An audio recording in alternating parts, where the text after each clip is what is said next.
রাধে রাধে। ওম নমো ভগবতে বাসুদেবায়। ওম নমো ভগবতে বাসুদেবায়। ওম নমো ভগবতে বাসুদেবায়।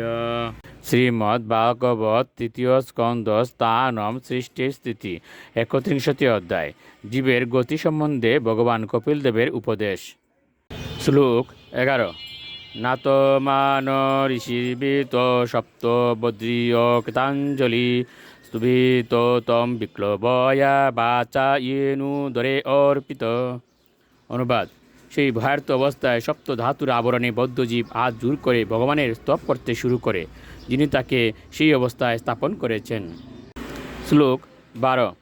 জন্তুরুবাচ তৈশ্য উপসন্নম অবিতুম জগদিচ্ছয়া আত্ম নানাতনুর্ভুবি চলত চরণারবিন্দম সুঅহম ব্রজামি শরণম অকুত বয়ম মে ইয়েনে দৃশি গতির দস্য সতু অনুরূপা।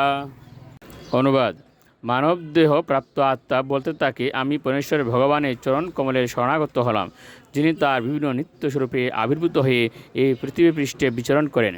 আমি কেবল তারই শরণ গ্রহণ করি, কারণ তিনি আমাকে সর্বতই অভয় প্রদান করেন এবং তার থেকে আমি জীবনের এই অবস্থা প্রাপ্ত হয়েছি, যা আমার পাপকর্মের জন্য সর্বোত্তভাবে উপযুক্ত। শ্লোক 13। ইয়স্তু অত্র বদ্ধ ইব কর্ম বিরাবৃতাত্মা ভূতেন্দ্রিয়াশয়ময়ীম অবলম্ব মায়াম আস্তে বিশুদ্ধম অবিকারম অকণ্ডভূত মাতৈপ্যমান হৃদয়ে অবসিতম নমামি। অনুবাদ: বিশুদ্ধ আত্মা আমি আমার কর্মের বন্ধনে মায়ার ব্যবস্থাপনায় মাতৃজঠরে সাহিত্য রয়েছি। আমি তাকে আমার সশ্রদ্ধ প্রণতি নিবেদন করি, যিনি এখানে আমারই সঙ্গে রয়েছেন, কিন্তু তিনি অবিকারী এবং অপরিবর্তনশীল। তিনি অসীম, কিন্তু সন্তপ্ত হৃদয়ে তাকে দর্শন করা যায়। তাকে আমি আমার সশ্রদ্ধ প্রণতি নিবেদন করি। শ্লোক 14। ইয় পঞ্চভূত রচিতে রহিত শরীরে চন্ন অয়তেন্দ্রিয় গুণার্ত চিদাত্মকু অহম তেনা বিকুণ্ঠ মহিমানম ঋষিম তমেনম বন্দে পরম প্রকৃতি পুরুষয়ু পুমাংসম। অনুবাদ: আমি এই পঞ্চভূতাত্মক জড়শরীর ধারণ করার ফলে পরমেশ্বর ভগবানের থেকে বিচ্ছিন্ন হয়ে পড়েছি, এবং তাই আমি প্রকৃতপক্ষে চিন্ময় হওয়া সত্ত্বেও আমার গুণ এবং ইন্দ্রিয়ের অপব্যবহার হচ্ছে।